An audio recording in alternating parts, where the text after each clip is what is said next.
നമ്മൾ ഇന്ന് ഡിസ്കസ് ചെയ്യാൻ പോകുന്ന topic hyper tension. Hyper tension മൂലം ലോകത്ത് കോടിക്കണക്കിന് ആളുകൾ ബുദ്ധിമുട്ടുന്നുണ്ട്. ഇത് അവരിൽ ഹൃദ്രോഗമോ സ്ട്രോക്ക് പോലുള്ള കണ്ടീഷനോ ഉണ്ടാക്കാം. ഹൈപ്പർ ടെൻഷൻ എന്നത് രണ്ട് നമ്പറുമായി ബന്ധപ്പെട്ടിരിക്കുന്നു. That is 120 mmHg and 80 mmHg. ഇത് നോർമൽ ബ്ലഡ് പ്രഷർ ആണ്. What is 120 mmHg? It is the systolic blood pressure, arterial pressure when heart is contracting. Then what is 80 mmHg? It is diastolic blood pressure, arterial pressure when heart is relaxing. Blood pressure നമ്മൾ എപ്പോഴും അളക്കുന്നത് ബ്രേക്കിൽ ആർട്ടറിയുടേതാണ്.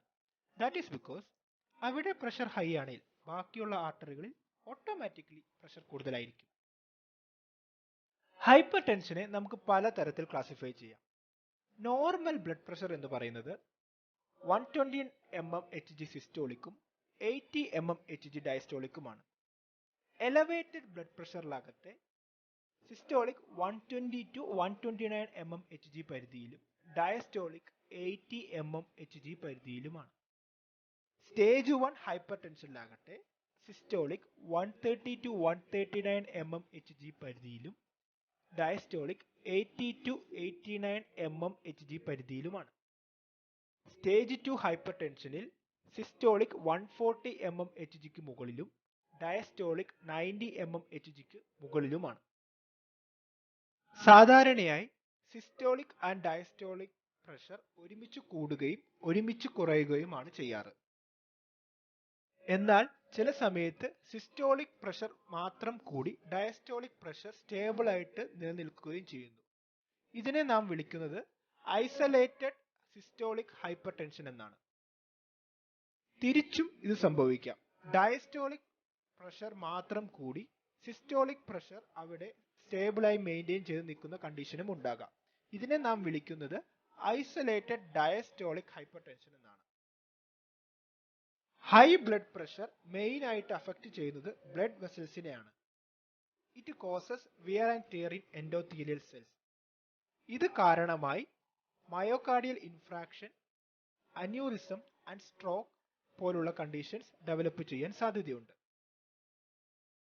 ക്ലാസിഫിക്കേഷനിൽ ഹൈപ്പർ ടെൻഷനിൽ first പറയുന്നത് primary or essential hypertension ആണ്. ഈ hyper tension 90% പോപ്പുലേഷനിലും കാണുന്ന ഒന്നാണ്.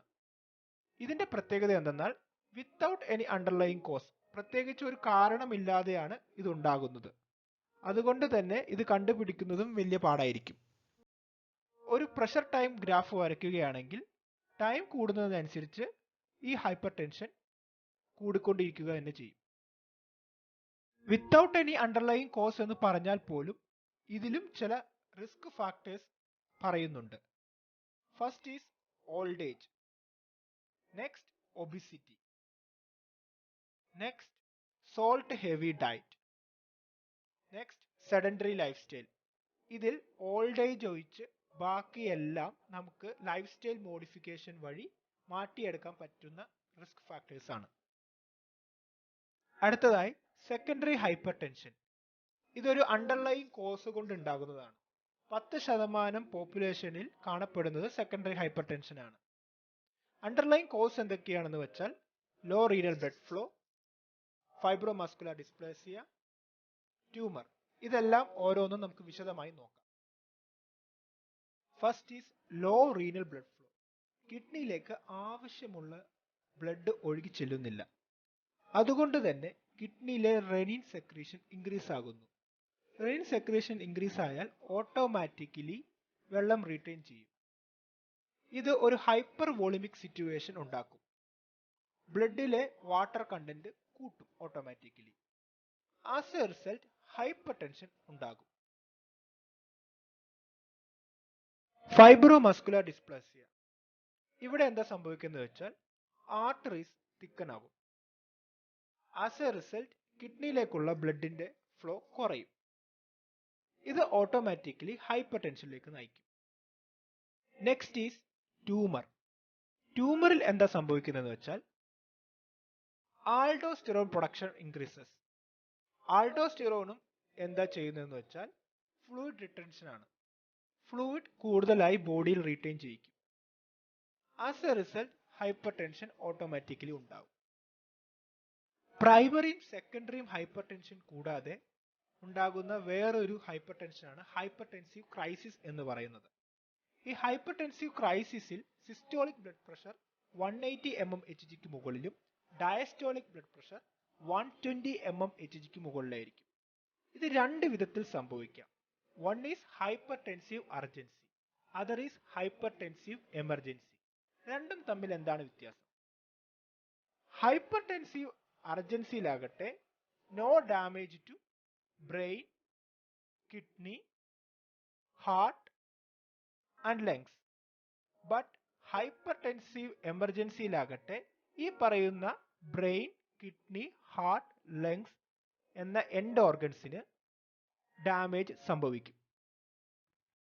അടുത്തതായി സിംറ്റംസ് എന്തൊക്കെയാണെന്ന് നമുക്ക് നോക്കാം. പ്രൈമറി ഹൈപ്പർടെൻഷനിൽ സാധാരണയായി സിംറ്റംസ് ഒന്നും തന്നെ കാണിക്കാറില്ല. അതുകൊണ്ട് തന്നെ അത് സൈലന്റ് കില്ലർ എന്നാണ് അറിയപ്പെടുന്നത്. സെക്കൻഡറി ഹൈപ്പർടെൻഷനിലാകത്തെ symptoms associated with underlying cause എന്തൊക്കെയാണോ അതൊക്കെ കാണിക്കുന്നതാണ്. Next is symptoms of hypertensive emergency. ഈ കണ്ടീഷനിൽ confusion, drowsiness, chest pain, breathlessness എന്നീ സിംറ്റംസ് കാണിക്കും. അടുത്തതായി ഹൈപ്പർടെൻഷന്റെ ട്രീറ്റ്മെന്റ് എന്തൊക്കെയാണെന്ന് നോക്കാം. ട്രീറ്റ്മെന്റ് മെയിൻ ആയിട്ട് പറയുന്നത് ലൈഫ് സ്റ്റൈൽ ചേഞ്ചസ് ആണ്. That includes healthy diet intake, exercise and stress reduction technique. കൂടാതെ ആന്റി ഹൈപ്പർടെൻസീവ് മെഡിക്കേഷൻസും പറയുന്നുണ്ട്.